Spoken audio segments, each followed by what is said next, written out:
Moriden Athluan.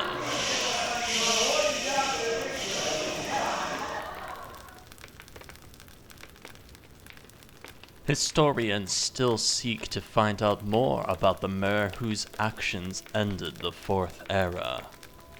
Many are the tales that have been told of him, and most of them seem to contradict each other.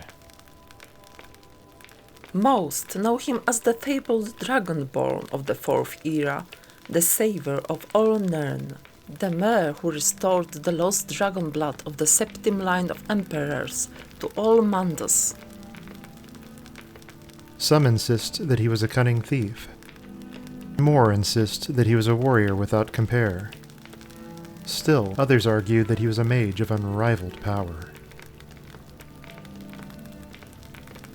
There are whispers that he was a slave to the Daedric lords.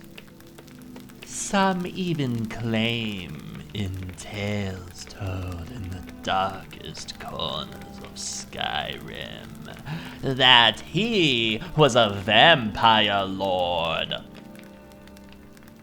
Like all legends, there are bits of truth hiding among the embellishments and the exaggerations.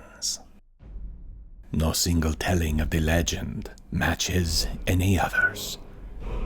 But there are some few things that are always the same. The truth, however, the truth is not what the bards would have you believe.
For Hearthfire, 4th Era 201.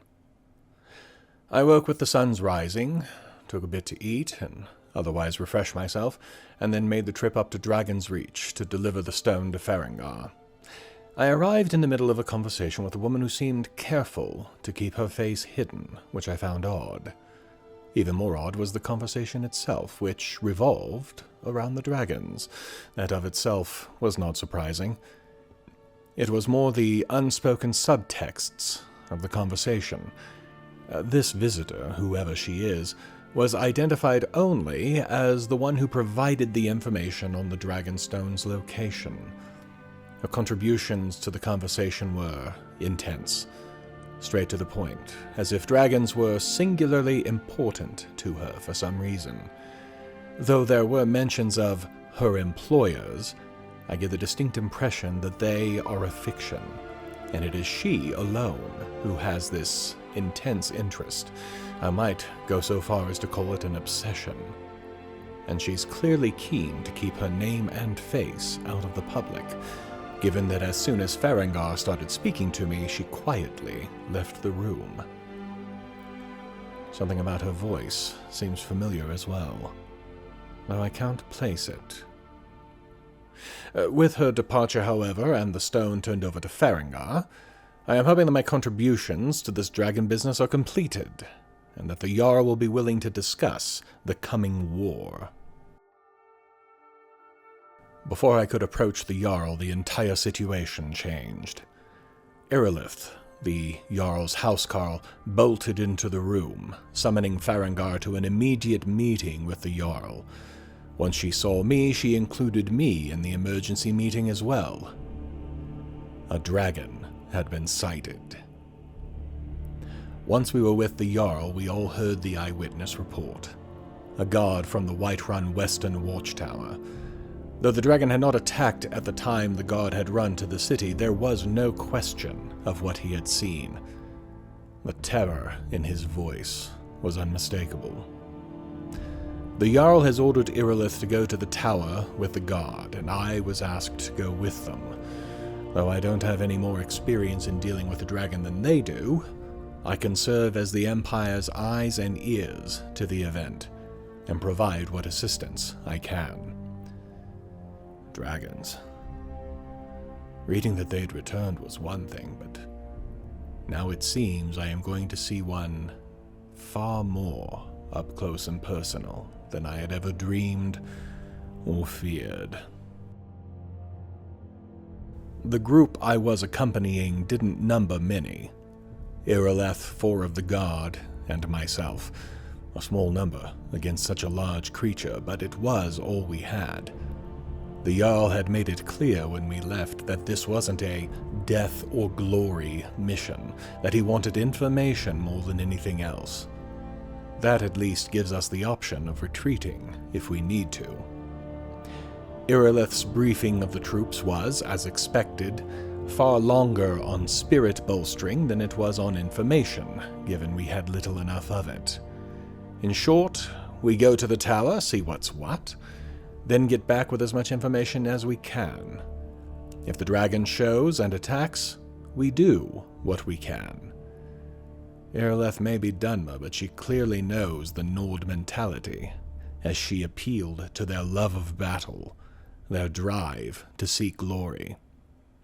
The guard had started as nervous as chicks away from their mother hen, but were in fighting spirit in short order. Irileth knows her business well. So we set off for the watchtower, spirits high, weapons ready, and eyes on the skies. Naturally, it started raining on the trip to the watchtower. Though we saw no dragon, it was clear some kind of attack had taken place. The tower was in near ruins, fires were still burning around the debris, and smoke rose into the skies like a giant marker. We pulled up short of the ruin to get our bearings before we drew our weapons and closed in slowly.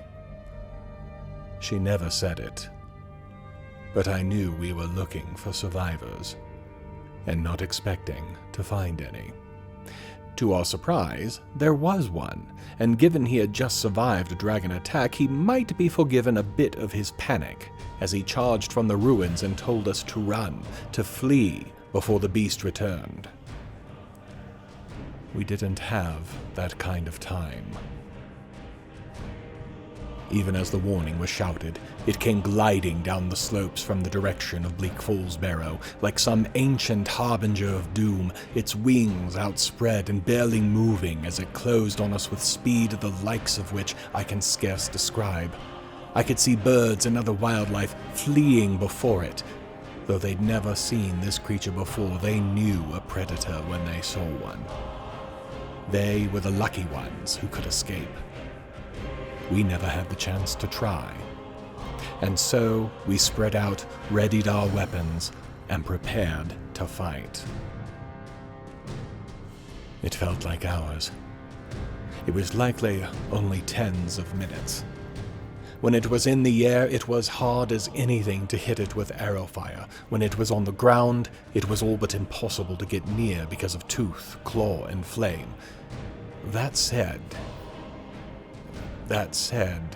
this was no beast, no animal. It fought with intelligence and I swear, though none of the other guards heard it, that it was actually speaking to us, shouting defiance and its own battle cries as it fought us. At the end, just as I put one last arrow in its head, it looked at me. It saw me. Not as a random target on the field, but saw me.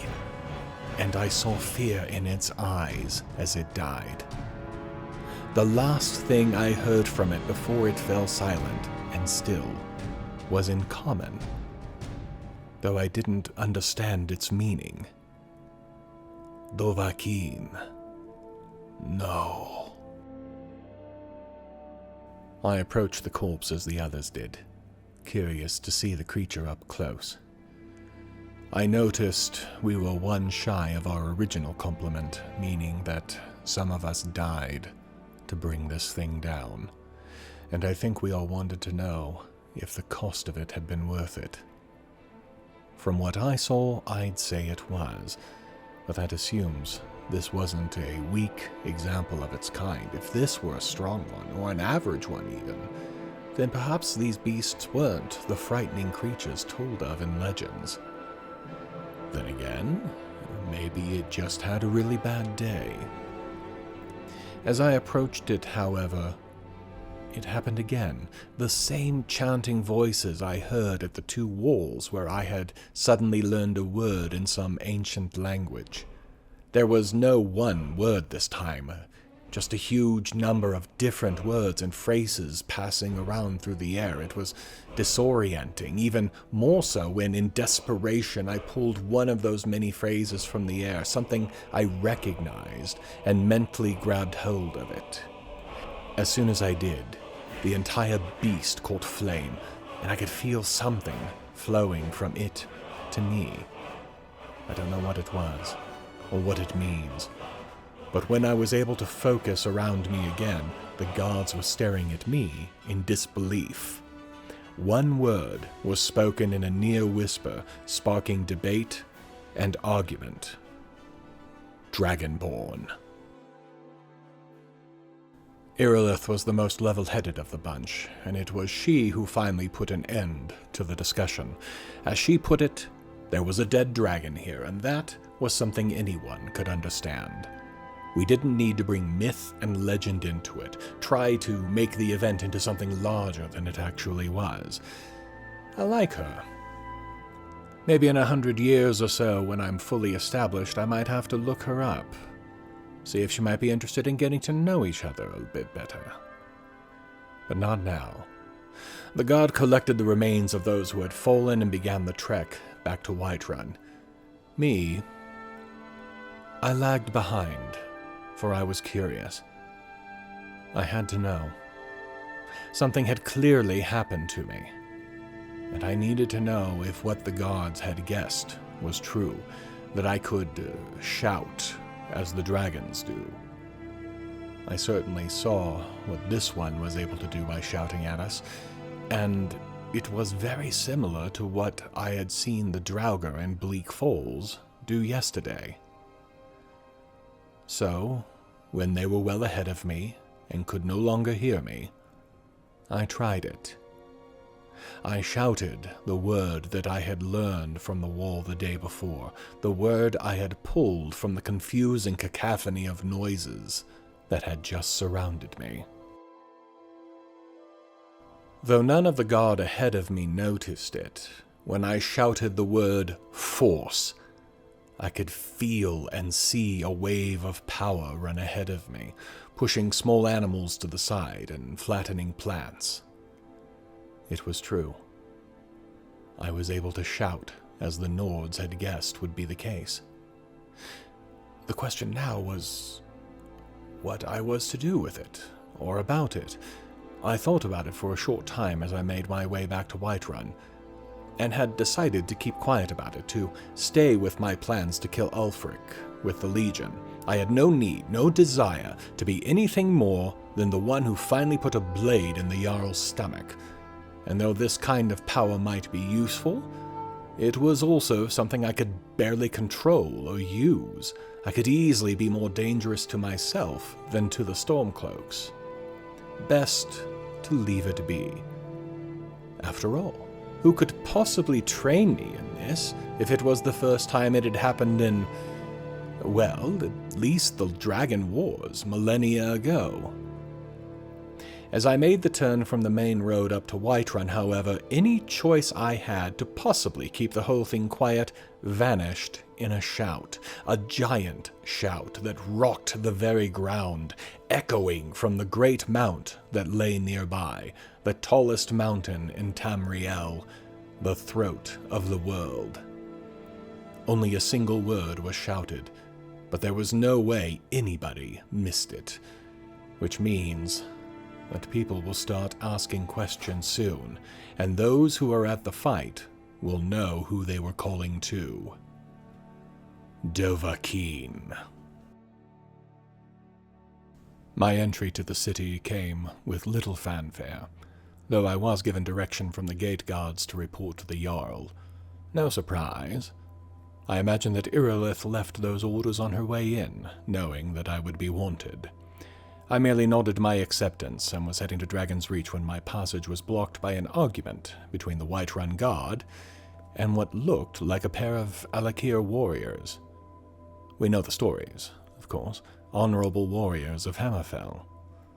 They are also not usually seen outside of their home province, so I have to admit to some curiosity as to why they were here. I got that answer shortly after, as their leader offered me gold for information. I listened, but made no commitment. I have other business here, after all. All they told me is that they're looking for a Redguard woman, likely not using her real name. I know of only 2 Redguard women in the city. One is Amaran's wife, and if she is not using her real name, I would be shocked. From what I gather, those 2 have been in Whiterun for quite some number of years. That really leaves Sadia, the server at the Bannered Mare. I might have to ask her about it tonight, depending on what happens with the Jarl, but it really is just of slight interest to me at this point.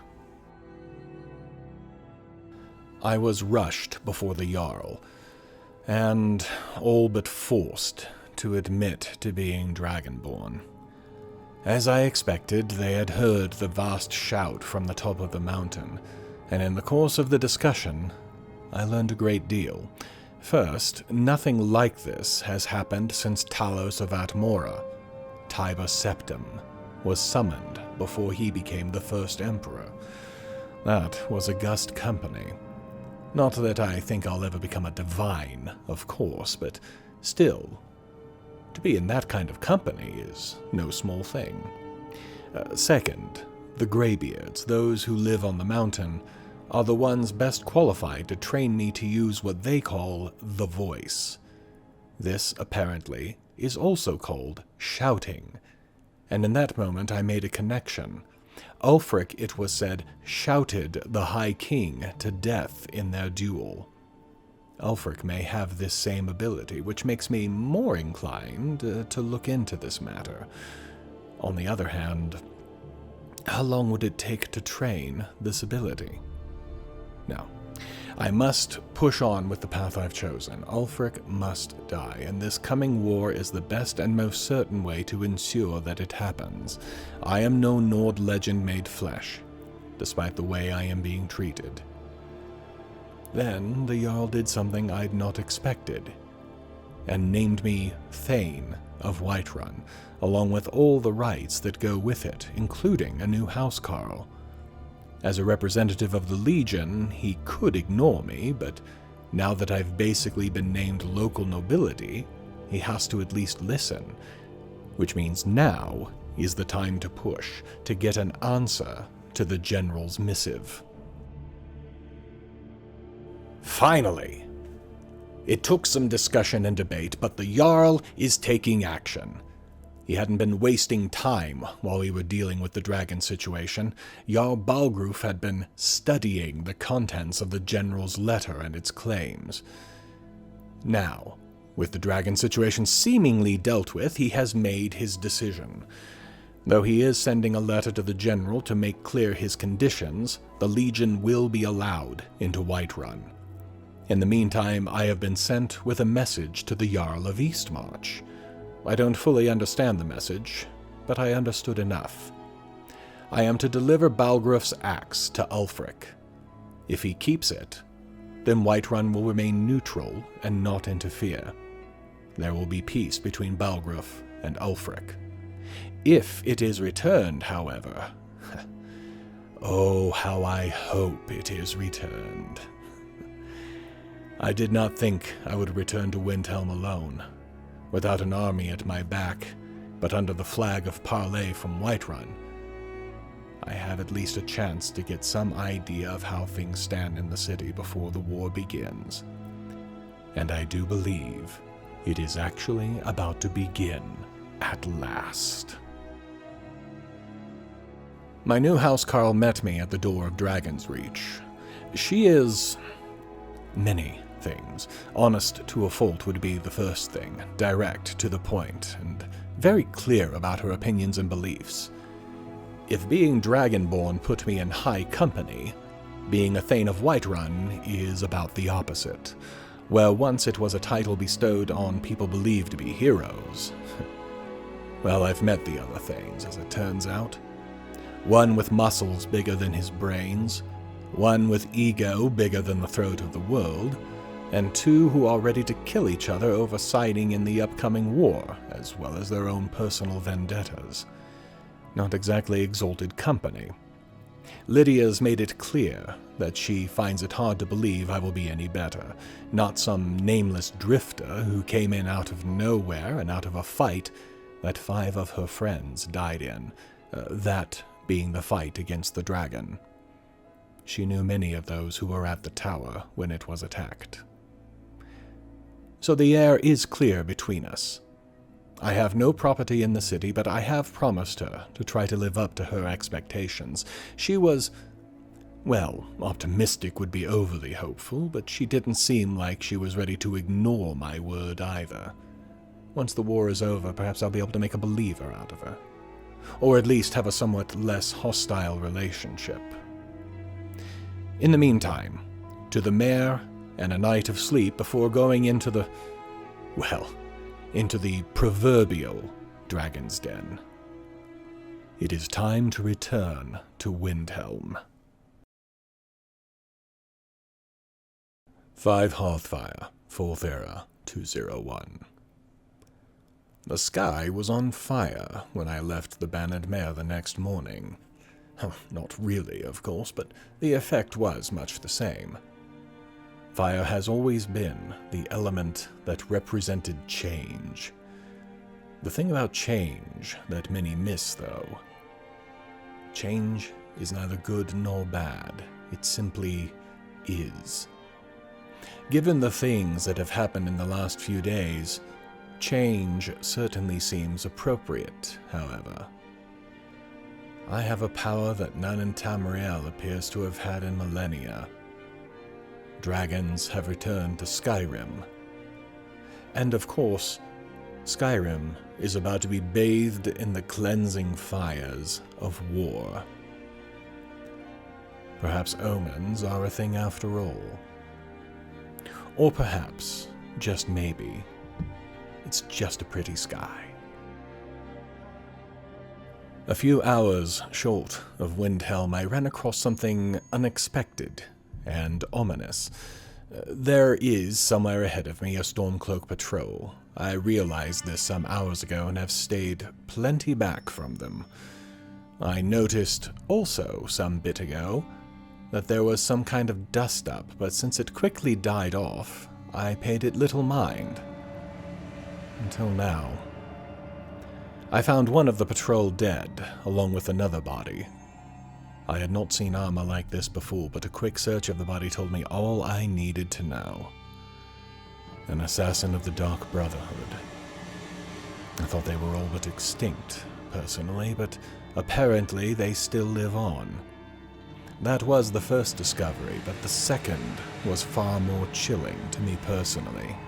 This assassin had been lying in wait for me.